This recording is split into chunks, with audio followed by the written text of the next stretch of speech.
ജില്ലാ ആശുപത്രിയിലെ നിർമ്മാണ പ്രവർത്തനങ്ങളുടെ ഭാഗമായി ഉണ്ടാവുന്ന രൂക്ഷമായ പൊടിശല്യത്തിന് പരിഹാരം കാണണമെന്നാവശ്യപ്പെട്ട് സൂപ്രണ്ടിനെ ഉപരോധിച്ചു. നവജാത ശിശുക്കൾ ഉൾപ്പെടെയുള്ള കുട്ടികൾക്കും ഗർഭിണികൾക്കും ശാരീരിക അസ്വസ്ഥതകൾ ഉണ്ടാവുന്നുവെന്ന പരാതിയെ തുടർന്നാണ് HMC മെമ്പർമാർ സൂപ്രണ്ട് ശെൽവരാജിനെ ഉപരോധിച്ചത്. HMC യോഗത്തിൽ നിരവധി തവണ പരാതി പറഞ്ഞിട്ടും നടപടിയാവാത്തതിനെ തുടർന്നായിരുന്നു അംഗങ്ങൾ പ്രതിഷേധവുമായി സൂപ്രണ്ടിന് മുന്നിലെത്തിയത്.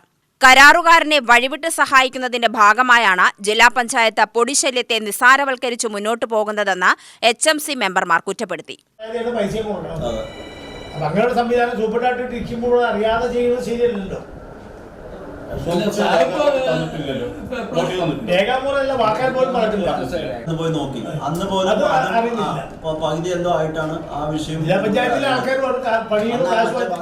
വിഷയത്തിന് അടിയന്തര പരിഹാരം കാണണമെന്നാവശ്യപ്പെട്ട് ജില്ലാ പഞ്ചായത്തിനും ജില്ലാ ആശുപത്രിക്കും കത്തു നൽകുമെന്നും പരിഹാരം കണ്ടെത്താനാവശ്യമായ നടപടി സ്വീകരിക്കുമെന്ന ആശുപത്രി സൂപ്രണ്ടിന്റെ ഉറപ്പിലാണ് ഉപരോധം അവസാനിപ്പിച്ചത്.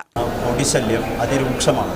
കാരണം ഗർഭിണികളും അതുപോലെ തന്നെ നവജാത ശിശുക്കൾ ഉൾപ്പെടെയുള്ള കുട്ടികൾക്കും അത് ശാരീരിക വിഷമതകൾ ഉണ്ടാക്കുന്നുവെന്ന് സൂചിപ്പിച്ച് ഞങ്ങളോട് നിരവധി തവണ പരാതി പറഞ്ഞിട്ടുണ്ട്. അതിൻ്റെ എല്ലാം അടിസ്ഥാനത്തിൽ HMC യോഗത്തിൽ ജില്ലാ പഞ്ചായത്ത് പ്രസിഡന്റ് ഉൾക്കൊള്ളുന്ന HMC യോഗത്തിൽ HMC മെമ്പർമാരെല്ലാവരും ഒറ്റക്കെട്ടായി തന്നെയാണ് ഈ പൊടിശല്യത്തിന് ഒരു ശാശ്വത പരിഹാരം വേണമെന്ന് ആവശ്യപ്പെട്ടത്.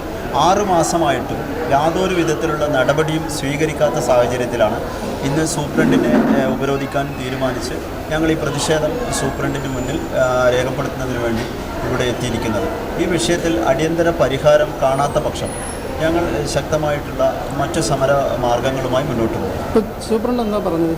സൂപ്രണ്ട് ഇന്ന് തന്നെ ഈ വിഷയത്തിൻ്റെ രൂക്ഷത സൂചിപ്പിച്ചുകൊണ്ട് ജില്ലാ ആശുപത്രി സൂപ്രണ്ടിനും അതുപോലെ തന്നെ ജില്ലാ പഞ്ചായത്ത് പ്രസിഡന്റിനും കത്ത് നൽകുമെന്നും അതോടൊപ്പം ആ പൊടിശല്യം പരിഹരിക്കാനുള്ള നടപടികൾ ജില്ലാ കുട്ടികളുടെ ആശുപത്രിയുടെ ഭാഗത്തു ഉണ്ടാവുമെന്ന ഉറപ്പാണ് അദ്ദേഹം ഇപ്പോൾ നൽകിയിരിക്കുന്നത്. HMC അംഗങ്ങളായ PK മാധവ വാര്യർ, കബീർ വെണ്ണക്കര, രമേഷ് കുമാർ, ബോബൻ മാട്ടുമന്ത, പുത്തൂർ മണികണ്ഠൻ, സുന്ദരൻ കാക്കത്തറ എന്നിവരാണ് ഉപരോധിച്ചത്.